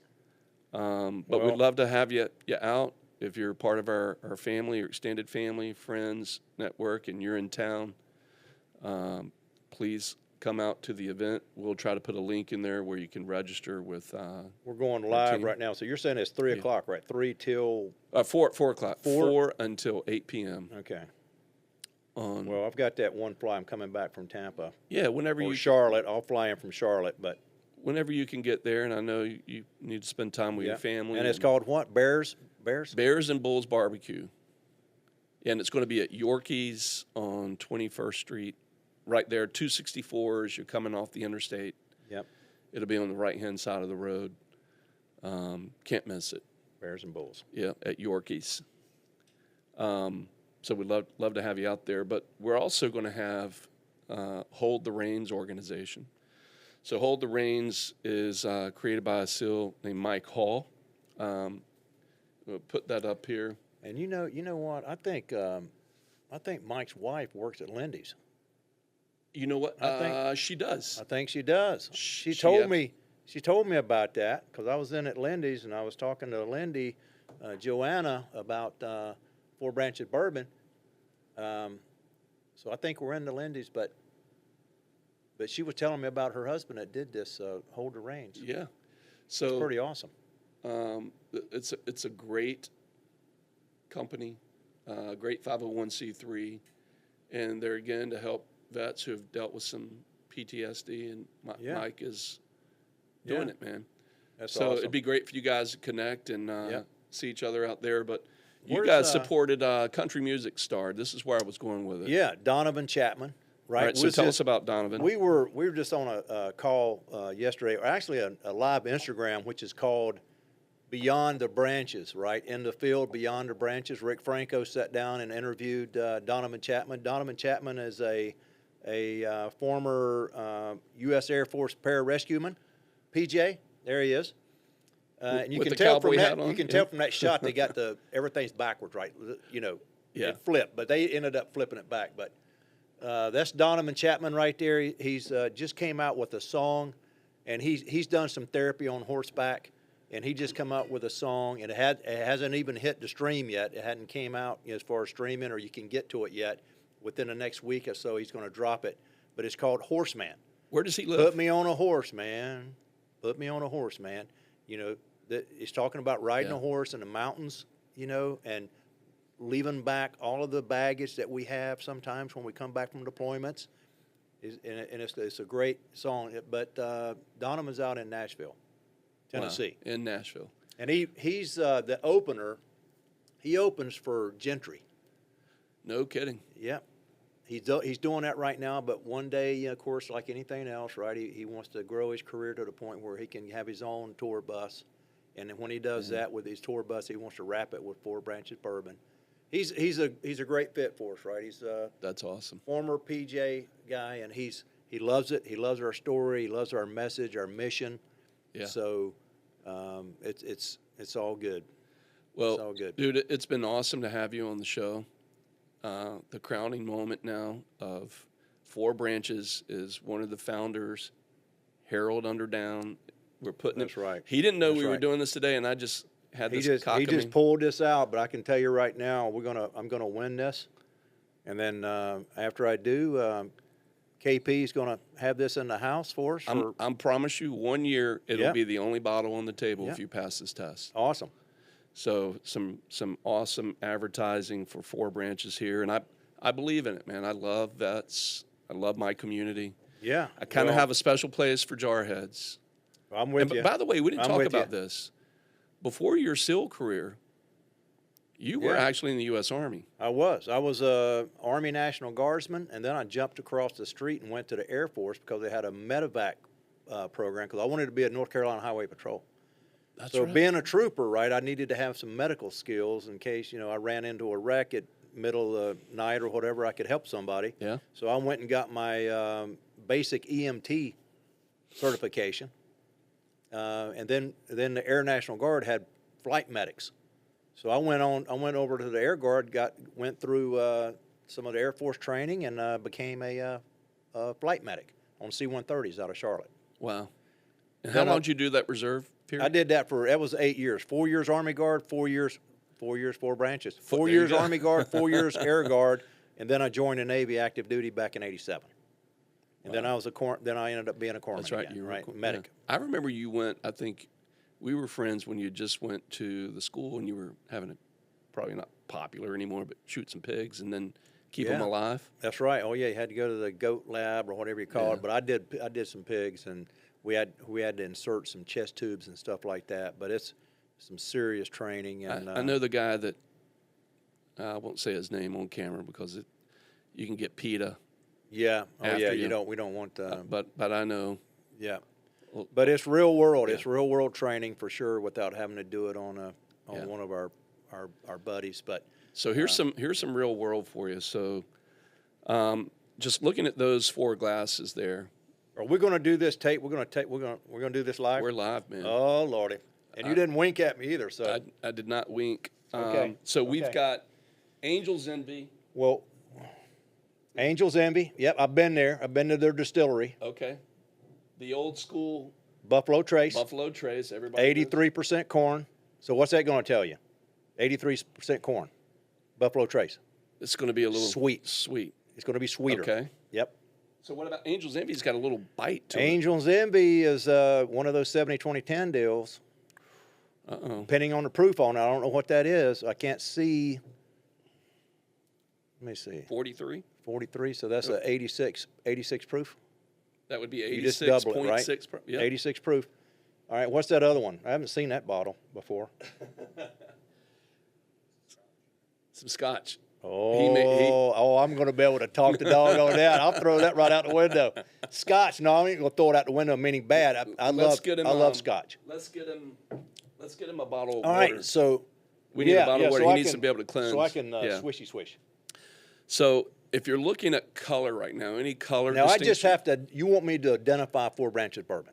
4 right? branches bourbon. And I'm the one doing this. You're not doing it, right? No. All right. No. I'll line 'em- You know what? You Let want me me to line do 'em it up. too? Well, I think we got enough in here, as long as you don't Let me. you don't have any kind of crazy wazoo. I got the. Yeah. I was a Marine. I trust you. Well, I you was were a a Marine. Marine, and Yeah. you've probably been to some places I've been to. All right, so there's A, B, Charlie, and Delta. Okay. Now, can I just kind of share what I'm thinking here? Please. We got A, B, C, and D lined up here. All right, so you can tell a lot about the bourbon by the color. That's a nice looking amber color. I like that. Is that A, B, C, D? You said. Yeah, and From- this from is your B. left to This right? is B. That's a little bit lighter. That's thinner. So I'm guessing B may be our Scotch. C. That's dark. That may be Buffalo. Heavier, a little bit heavier. Wow.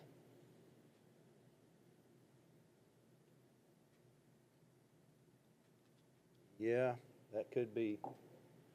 D could be the branch, but.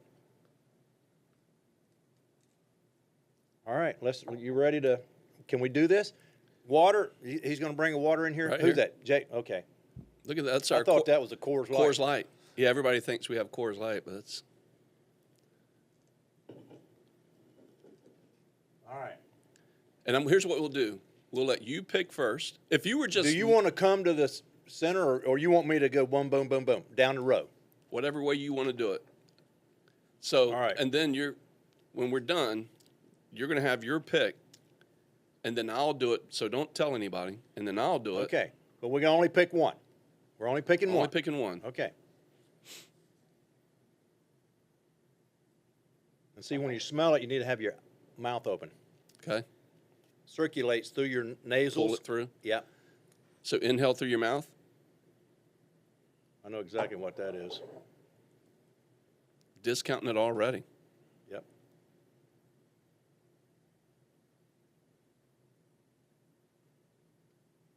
That's close. Boy. That's a good one.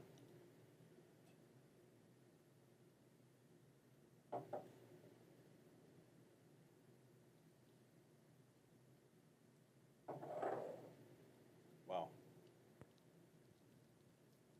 I know B's out. So B's B's out. out. Well, B's out for me. B's out.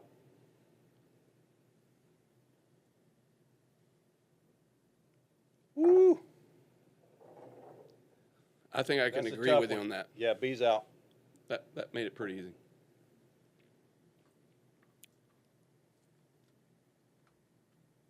Here we go.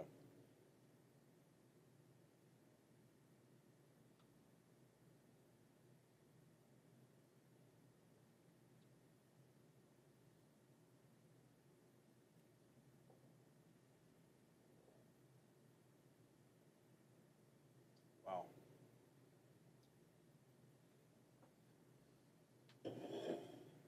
That one's out, but that was good. Yeah, none of these, by the way, are bad. I like Angel's Envy. I like Buffalo Trace. I like Four Branches. I know what that is.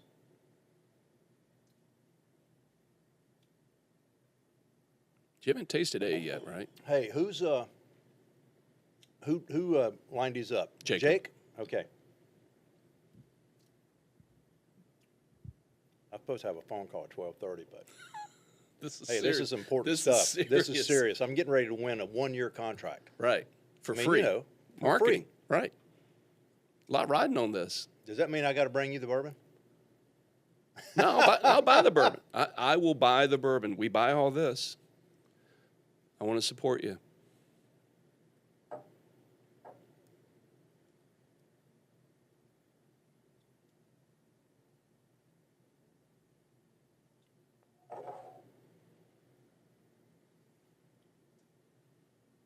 All right, I'm good. Oh, hold on. Where's can I get a pen? Pen. Hey, Yep. Jacob. Can I get a piece of paper and a pen? Just a paper and a pen? You'll bring that out for us. What Yeah. what are you thinking? Tell us what went through your mind there. Well, the Scotch was easy. Back That's here. B. Scotch is B. I'm thinking Scotch is B, right? Right? Scotch, B. Don't tell me the rest. You just write them Yeah, down. yeah, okay. All right.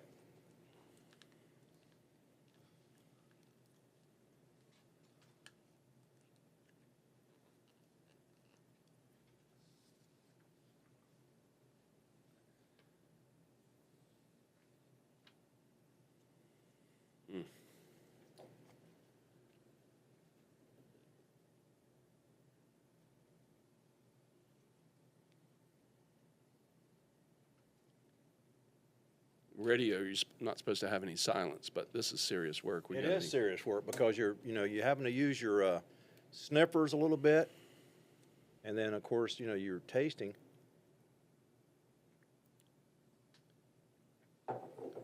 But I think I've got the winning recipe there. Okay. But we're going to find out All right, I'm gonna sniff and then I'm going to taste. because you can write yours down right there. Do you need water? I will, yeah. Adrian, you ain't got the HIV, do you? I don't. All right. I don't have anything right now. Right now. That's a good thing, right? Right now. All right, so I'm going to sip A.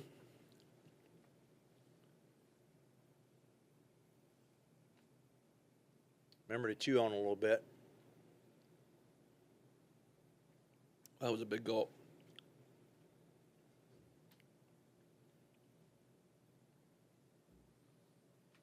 We got any more in A? Let me have that.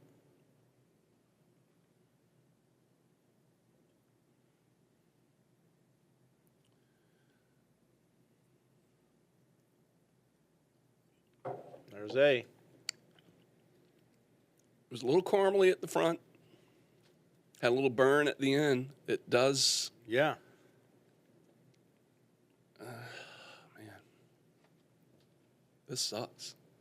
It I'm scared. Well, I'm well, scared. I know. I'm Because scared for now, you. well, no. All you have to do is believe in, just believe in yourself. And I'm telling you, these blind tests it's difficult because we all have different palates, right? I mean, I can pick Scotch up really quick because of the peatiness. Bourbons are a little more difficult, right? But if you're a founder of a bourbon company, I'm taking C out and B. I'm with you. I did too. It's the bookends. I hear you. That's what I did. I ended up doing 50-50. I took the Scotch out right away, and then I think I took the second one out right away, which is this more sweetie one, right? So it's just Buffalo. Buffalo I Trace. took that out. I took both those out. But the two that we're contending with is two really awesome brands, Angel's Envy and Four Angel's Branches. Because I've been to Angel's Envy Distillery. What you got there? Yeah, that's If you're that running down the same road I am that I did. If that ain't it, we're gonna. That's got to be it. But you tell me. See, I've already put down my dealio.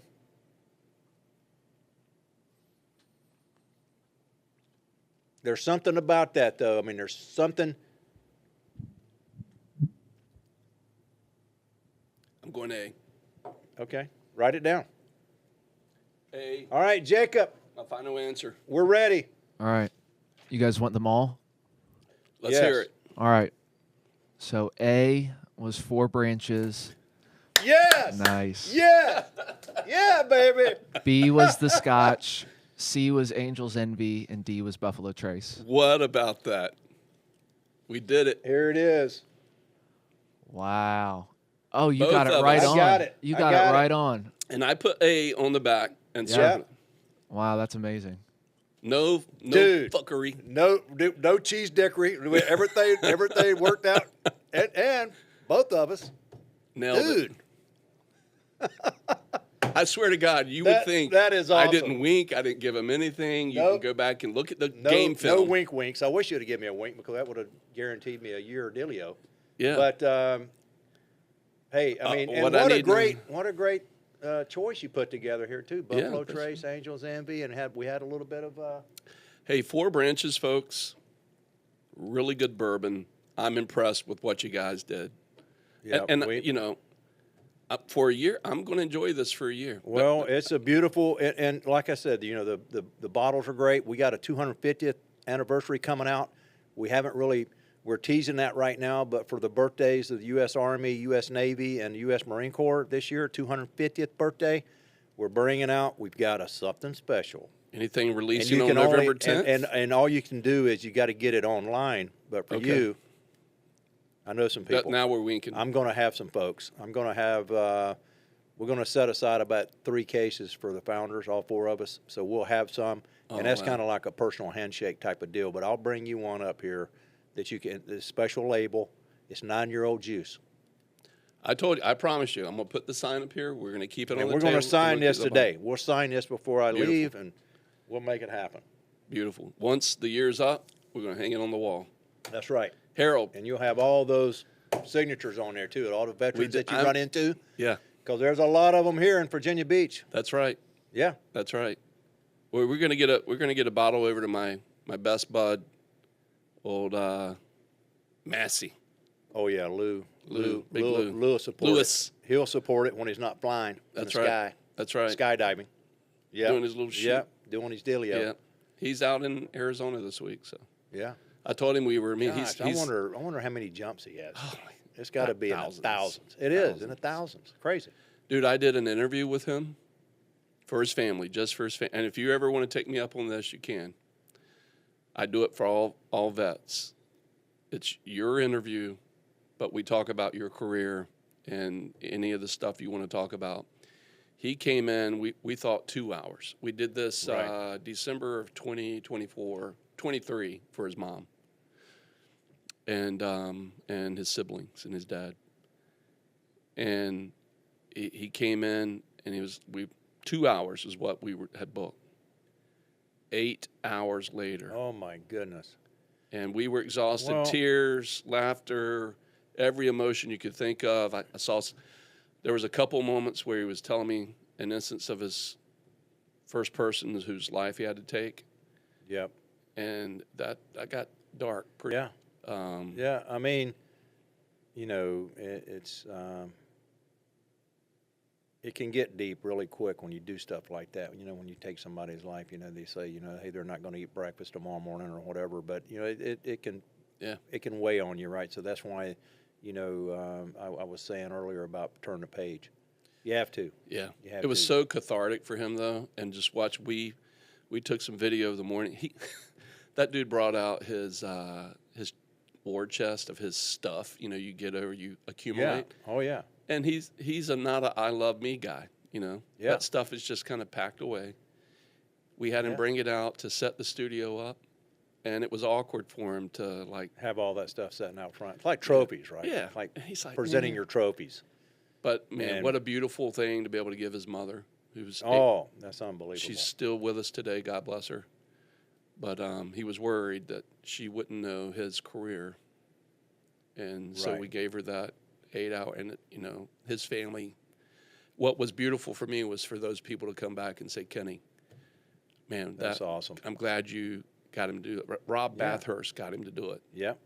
Well, podcasts and sitting down with people and telling stories. I think it's it for me. I think it's more relevant, more important than what we see reality TV today, right? Right. I mean, there's a lot of great stories out there on TV, but when you're streaming or you're watching something on TV, the shows that get you addicted.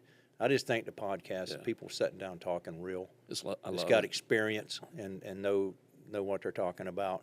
And then you just shed light on, what it means to be a Christian, what it means to love your country, Right. no matter who's running the country, whether it's Democrats, Republicans, or independents, it doesn't matter, right? I did just- a podcast last I- week with our current pastor. I just pray that our Congress could just unite and because guess what? Whoever they voted for in the White House, that's the American people voted for Right. that person. So support them. Right. Whether it's Democrats, Yeah. Republicans or independents. Support them because we love our country. We want to see the right things happen. Yeah. But when we're pointing fingers all the time, we're not going to get anything moved forward. So Right. I pray all the time. I just pray Congress, House of Representatives, do your work. Right. People has elected you to go to Washington and represent, but just take care of our country. Right. Let's get our deficit down, for Right. goodness sakes. Yeah. You're a financial guy. You know that, right? Yeah. Who can run a house? If I wouldn't pay my house payment next month, guess what? Yeah. Somebody'd be looking to kick my stupid hiney out of my house. And extending your credit card limit, but not extending your But our income government is a can do problem. that? Yeah. It's They can do that and it's okay? No, that's not okay. right. That's not okay. So take care of business. That's TCB. a whole nother podcast, Harold. That is a whole nother podcast. But you that's can't for sure. run a business that way. No. Why would you run commercial? But hey, so enterprise? go out there and get you some 4 Branches bourbon and sip to remember Yes, and love enjoy it. You're going to see it on the table for the next year. So from what's the date today? What is it? The 20. From May 2nd, Well, 2025. let me say 20. Well, I meant in 2025, not 20. The commitment I'm making to you, it'll set on the table. This will be on the table. Veterans are going to sign this. We love it. And one thing though, to just when I said 20 something, it just means that I don't really know what day it is because I'm retired. You retired. I don't really need to know what day it is. All I need to know is I need to go out there and I need to support 4 Branches bourbon and You got 10 minutes to make a phone call. I too, know, so. 10 minutes. I got to make a phone call. Hey, God bless you, brother. Thank you, It brother. was awesome Thank seeing you, brother. It Man, was I really, am- it was really good, and we done a really good job. That should have been at the front of the. I know. We're should've- gonna make that. We'll do a short take on that one. What do you guys call them? Shorts, right? Yeah, if you know what you're doing, you can pick those 4 bottles out. And it's tough. Yeah. It's tough. It was really tough, but I swear to my maker above, he knows my heart. There was no And trickery. you heard, but see, you heard everything. Though. I was talking nervous about, right? for you. I was so scared You were. for you. Kenny did was it. nervous. You did it. Yep. Harold, Thank you, man. awesome to catch Thank up, you. brother. It's beautiful. Hey, thanks everybody out there watching. Hope you enjoyed it. I had a good time, and We're going to have you back. God bless. God bless America. We'll do a 1-year anniversary. We bring There you you back. go. Heck yeah. Yeah. So cool. All right, do man. that. Thank you, Out. guys. Love you. Reduce speed to 180. Blackbox.